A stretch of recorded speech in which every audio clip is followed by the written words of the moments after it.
दोस्तों, हाल ही में WHO ने एक रिपोर्ट जारी की जिसमें उसने कहा कि भारत में कोरोना से मरने वालों की संख्या लगभग 47 लाख है। वहीं भारत सरकार का दावा है कि WHO झूठ बोल रहा है और भारत में मरने वालों की संख्या केवल 5 लाख है। यानी सरकारी आंकड़ों अनुसार 4 से 5 हजार मौतें प्रतिदिन। लेकिन ये सरकारी आंकड़ा क्यों झूठ नजर आता है, इसमें क्यों सच्चाई नजर नहीं आती, उसको एक सिंपल से उदाहरण से समझते हैं। भारत में रोजाना बीमारी से मरने वालों की संख्या लगभग 26,000 से अधिक है। यानी 26,000 से अधिक लोग केवल बीमारी से रोजाना मरते हैं और विधि पूर्वक उनका दाह संस्कार हो जाता है। पूरा इतिहास उठाकर देख लीजिए, कोरोना के अलावा कोई भी दिन आपको ऐसा नहीं मिलेगा जब हजारों मौतें होने के बाद भी कोई कभी ऐसी स्थिति उत्पन्न हुई हो कि लोगों के शवों को सड़क के किनारे जलाना पड़ा हो, उनको गंगा में फेंक देना पड़ा हो, कहीं भी उधर उधर फेंक देना पड़ा हो ताकि चील कौवे कुत्ते उनको नोच के खा सके, या फिर शमशान घाट में सैकड़ों शव एक साथ जल रहे हों। यानी हजारों मौतों के बाद भी कभी ऐसा संकट भारत में नहीं आया। लेकिन भारत सरकार की माने तो केवल 5,000 मौतों में भारत में ऐसी सुनामी आई कि सरकार से लेकर हर एक जन के हाथ पैर फूल गए। सारे संस्थान कम पड़ गए, सारे शमशान घाट कम पड़ गए, सारी जमीन कम पड़ गई। 140 करोड़ की आबादी को थामने वाला यह देश 5,000 लोगों की मौत का दाह संस्कार विधि पूर्वक नहीं कर पाया सरकारी आंकड़े के अनुसार।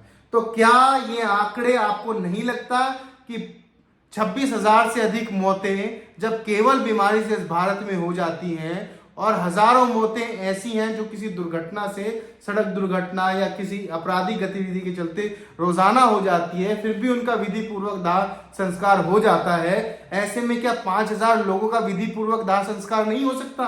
क्या पूरी दुनिया ने नहीं देखा कि लाशें कैसे इस देश में जल रही थी, कैसे क्रीमेटोरियम दिन रात जल रहे थे, कैसे लाशों को बिना उनके परिजनों को बताए गंगा में बहा दिया गया, कैसे उनको कहीं भी फेंक दिया गया कि चील कौवे कुत्ते उनको नोच नोच के खाएं। ऐसे संवेदनशील मुद्दे पर भी भारत सरकार झूठ बोलती है और झूठ के चलते विदेशों में झूठ का डंका भारत सरकार का बजता जा रहा है और भारत की छवि खराब हो रही है। जिस छवि को बनाने में 70 साल सरकारों ने काम किया, इस देश के एक एक जन ने काम किया, पिछले 7-8 साल में इस देश की सरकार ने उस सारी इमेज को मिट्टी में मिला दिया है। किसी भी आंकड़े को आप उठाकर देख लीजिए, बेरोजगारी में हम सबसे आगे हैं और पूरी दुनिया में हमारा डंका बज रहा है। भूखमरी में हम सबसे आगे हैं, पाकिस्तान से भी आगे हैं और विदेशों में हमारा डंका बज रहा है। महंगाई में हम सबसे आगे हैं और विदेशों में हमारा डंका बज रहा है। दुनिया में सबसे महंगा सिलेंडर खरीदने में भी भारत के लोग आगे हैं और विदेशों में हमारा डंका बज रहा है। और अब झूठ बोलने में भी भारत सरकार सबसे आगे है और इसी के साथ एक बार फिर विदेशों में डंका बजा, लेकिन झूठ का। मैं भारत सरकार से यह दरख्वास्त करता हूं कि इतने संवेदनशील मुद्दे पर कम से कम झूठ ना बोलें, लोगों से सच ना छुपाए।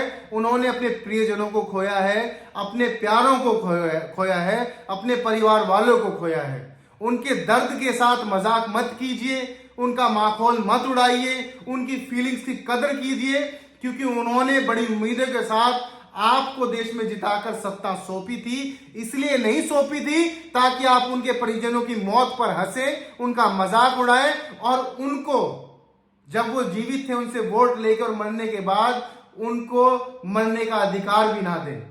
यानी उनको किसी गिनती में भी आप ना रखें और उनको पूरी तरीके से दरकिनार किया जाए, नजरअंदाज किया जाए। मेरी भारत सरकार से दरख्वास्त है कि इस तरह के संवेदनशील मुद्दों पर किसी भी प्रकार से झूठ ना बोले। आखिरकार हम इंसान हैं और इंसानों को इतना झूठ बोलना शोभा नहीं देता।